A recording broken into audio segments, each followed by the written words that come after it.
In this video, I'll show you how to set a static IP address in Ubuntu using the Settings app. This method works if you're using Ubuntu with a desktop environment like GNOME. First, open the Settings app. You can find it by clicking on the top right of your screen and selecting Settings from the menu. Next, in the left sidebar, click on Network. If you're using a wired connection, look under the Wired section. If you're on Wi-Fi, look under Wi-Fi. Click the gear icon next to your connected network. Now go to the IPv4 tab. Here, change the method from automatic, DHCP, to manual. Now you'll see fields to enter your IP settings.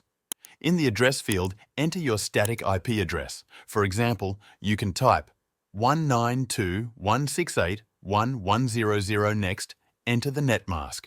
A common value is 255.255.255.0. Then enter the gateway. This is usually your router's IP address. You can type 192.168.1.1 below that, enter the DNS. A common choice is Google's DNS. Type 8.8.8.8.